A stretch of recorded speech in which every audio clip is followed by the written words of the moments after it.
We are opposed around the world by a monolithic and ruthless conspiracy that relies primarily on covert means for expanding its sphere of influence. It is a system which has conscripted vast human and material resources into the building of a tightly knit, highly efficient machine that combines military, diplomatic, intelligence, economic, scientific, and political operations. Its preparations are concealed, not published. Its mistakes are buried, not headlined. Its dissenters are silenced, not praised. Americans, mobilize. Stand together, stand tall. Tell the government you're mad as hell. No longer cooperate with the government. Do not accept the national ID card. Do everything in your power to restore freedom and your individuality back to America. Stop being a country run by the institutions for the institutions. Let's go back to we the people, by the people, for the people, as opposed to we the institution, by the institution, for the institution.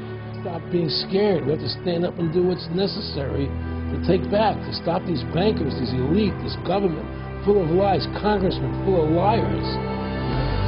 As Iraq veterans against the war, we are resisting an occupation we once risked our lives for. We swore to support and defend the Constitution of the United States of America, but we found out the hard way that the greatest enemies of the Constitution are not to be found in the sands of some far-off land, but rather right here at home. When injustice becomes law, resistance becomes duty. It is time we start meeting oppression with resistance. They cannot stop us. Humanity marches on. The utmost manifestation of love and devotion to America is today, as it always has been, resistance of tyranny.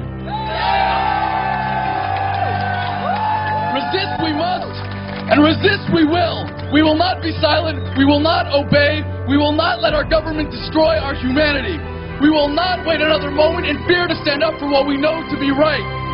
It is time we start meeting oppression with resistance. Northwoods, explain that really quick. This is 1962. The Joint Chiefs of Staff signed a document that was planning on having fake attacks on American civilians and blaming it on the Cubans to get us to go to war with Cuba. They were going to blow up a drone jetliner. They were going to send a jet into the air and blow it up. Oh my God! And blame the Cubans for it and get us to go to war with Cuba. Planning on having fake attacks on American civilians. The time when the operation of the machine becomes so odious, makes you so sick at heart that you can't take part. You can't even passively take part. And you've got to put your bodies upon the gears and upon the wheels, upon the levers, upon all the apparatus, and you've got to make it stop. And you've got to indicate to the people who run it, to the people who own it, that unless you're free, the machine will be prevented from working at all. I served with Kilo Company, 3rd Battalion, 8th Marines as an automatic machine gunner. There's a term, once a Marine, always a Marine, but there's also the term, eat the apple, F the core. I don't work for you no more. And I'm a Marine. I took an oath to defend the Constitution. The Constitution! I didn't take an oath to defend these banksters. And I guarantee you, all you devil dogs out there need to rise up and take over this country and defend the Constitution against these punks. Okay, I'm sick of it too, Alex. You know, I'm a Marine, but I'm sick of this. You know, they're using us and they're sucking us dry and they are destroying us.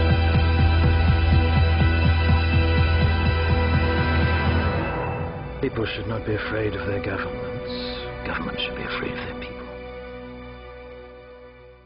Councils of government, we must guard against the acquisition of unwarranted influence, whether sought or unsought, by the military-industrial complex. The potential for the disastrous rise of misplaced power exists and will persist. We must never let the weight of this combination endanger our liberties or democratic processes.